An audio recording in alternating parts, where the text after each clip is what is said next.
Much has been made about the gap between the promoted teams and the Premier League, and yes, that gap is big, but it isn't as huge as pundits and Premier League followers make out. And I think that Sunderland have a very clearly put together plan from all available information to give themselves an excellent chance of staying up.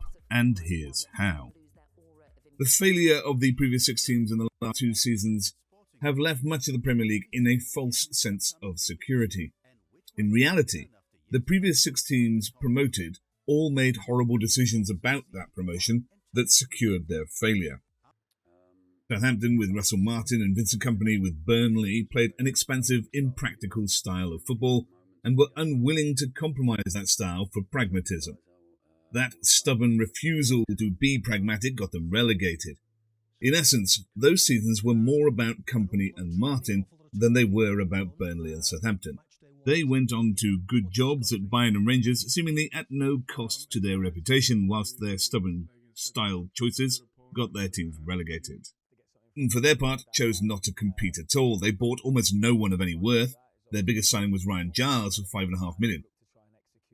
Yes, that Ryan Giles, who went on loan to Borough last season to score the winner for us and seal the double over them.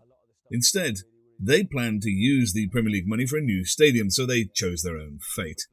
Sheffield United and Leicester bought poorly. They lacked depth in their transfer improvements, and their big players couldn't deliver on their own. Leicester's Oliver Skipp and Bilal El Khanous being the only big money signings. Both of them were midfielders, and consequently, they lacked impact at the top and bottom of the pitch, conceding 80 goals and scoring less than 1 per game. The Blades, for their part, bought only one big money player, Cameron Archer, and he scored just 2 goals in 35 games as they too failed to strengthen broadly enough and ended up conceding a staggering 104 goals at the back, averaging nearly 3 per game over the season. Of the 6 promoted teams in the last 2 years, only Ipswich Town bought broadly and spent big, but their rapid promotion meant that they carried a squad with too many average players in by the time they got to the Premier League, and they compounded this by buying what looked to the outside world as a team that could win the Championship the following season. Jacob Greaves, Jack Clark, Samuel Smollett and Chidozie Ogbene are not signings that will keep you in the Premier League. These 6 promoted teams then either gave up, became a development project for the manager, or failed to strengthen broadly enough to stay in the Premier League. None of this means that it can't be done though, and Sunderland have been paying attention. No one who is predicting doom on the current 3 promoted sides mentions the year before the last 2, because in that year, all 3 promoted teams stayed up. So what did Fulham, Forest and Bournemouth do differently that year?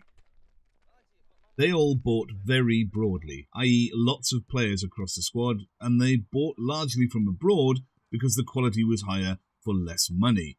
Fulham actually finished 10th that year. Forest, though, as the playoff winners, improved the squad the most and bought 4 players over the £20 million mark. I think it's clear that Sunderland have done their homework on how to survive and how not to, and it starts with a large, broad, quality overhaul of the squad and as many top-end players over the £20 million mark as you can get, and get them from abroad because you can get a better standard of player for your money. Let's look at Brentford, Fulham, Wolves, Everton and West Ham. Why? Because if Sunderland are to stay up, it will likely be one of these they will have to outperform in order to do so. This summer, Sunderland have bought 11 players, wide and broad across the team. But it is the calibre of these players that I think is important. 4 of them are above the £20 million mark, just like Forest did as playoff promoted team 3 years ago. In the previous 4 seasons, Fulham have signed just 6 players over the £20 million mark. Brentford have signed just 6 in 5 seasons, and Wolves just 8 in 7 seasons. So already we have considerably caught up on the potential quality of players needed to compete against those teams. And Sunderland's big 4 top signings do not even include Xhaka and Ronaldo, who both come with immense experience at the top level. Compare this to other promoted teams. Leeds have signed just 1 £20 million player this window, and Burnley none, and the previous 6 promoted teams very few indeed. I think then Sunderland have put together a squad with the best chance of staying up, and it has been quite meticulously planned. As I've mentioned, some teams have been crushed by the ego of their managers in believing that they should play expansive football, but even Liverpool and Manchester City don't do that all the time. The best managers are flexible and can develop teams capable of playing in different ways as required. Sunderland's base way of playing, often out of possession, in a compact low block, is well suited to being the underdogs and a promoted team in the Premier League. But it isn't just that. Sunderland have looked to develop the team alongside the manager's style of play. Sunderland's defensive setup traditionally blocks opposition attacks through the middle and pushes them to the flanks. It is no coincidence, then, that Mazuake and Alderete rate as some of the top aerial defenders in Europe that we could purchase. And Robin Roofs is one of the absolute best in Europe when it comes to claiming crosses. Sunderland have recruited defensively to strengthen a system already suited to the Premier League. Add to this, in front of that defence, we now have Xhaka, Siddiqui and Diarra, who will all reinforce the centre in front of defence. But most importantly, Xhaka and Diarra rate as amongst the best in the top 5 European leagues for progressive passes and progressive carries. This is also deliberate, because Sunderland last season were by far the fastest team on the break in the Championship, and the transfer window has seen them double down on this tactic, with the signings of Adingra and Talby on the flanks, bringing supreme pace to Mayenda and Isidore up front. Across the park, then, Sunderland look immensely more effective in every part of their playstyle than they were last season. More solid defensively, better in the air, tougher and more creative through the middle, and with added blistering pace on the flanks for the counter. All of this wise transfer market business should help Sunderland in the ultimate goal of getting enough points to survive. That will probably be 38 points. Previous 6 promoted teams couldn't get these points, and we've seen the reason why. They largely didn't strengthen broadly enough, with enough top-quality £20 million plus players, and they didn't have an effective style to get them.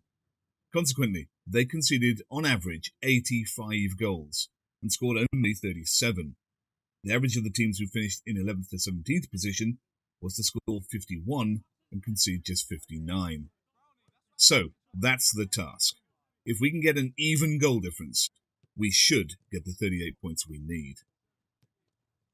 In Régis Le Bris, we have a calm, studious, unflappable manager who isn't fazed by this task in front of him. When I got worried about pre-playoff form last season, he told everybody not to worry. And he was right. He is always planning, is always pragmatic, and is very capable tactically of playing in different ways when the opportunity or necessity requires. He very quickly built a cohesive squad last season, and I think he will do it again this season. If you look last season, every single time we played a big game against big teams in the division, he got the best out of the lads. In these 6 games against the top 3, we very easily could have won all 6 of them. 2 penalty saves for Burnley, 1 penalty save for Blades, and 2 goals that VAR would disallow for Leeds, and a late comeback all equate to very fine margins. Not, I'm sorry Leeds fans, 24 points. Le Bris has a knack, then, of getting the very best out of the lads when it mattered, and I don't see any reason why he won't continue to do this. Sunderland also have the added benefit of a relatively kind set of starting fixtures. West Ham, Burnley, Brentford, Palace and Villa make up their first 5 games. These are teams who do not yet know how we play or what our strengths are. In fact, we've had so many new signings, we're not even sure how strong we are yet. They will almost certainly underestimate us a little, and we have enormous momentum and belief coming off that promotion. No one likes to play promoted teams in the first few games for these reasons, and our first few are against some of the very teams we need to upset. In 33 Premier League seasons, no promoted team that registered 8 points after the first 5 games has ever been relegated. We have an excellent chance to get those 8 points in the first 5. So, let's see where we are by the end of September. I'm at the Independent on home side pre-match West Ham, so come along for a talk-in, a bit of music, and say hi from about 12:30 onwards. And if you don't make that, well, then I'll see you next time.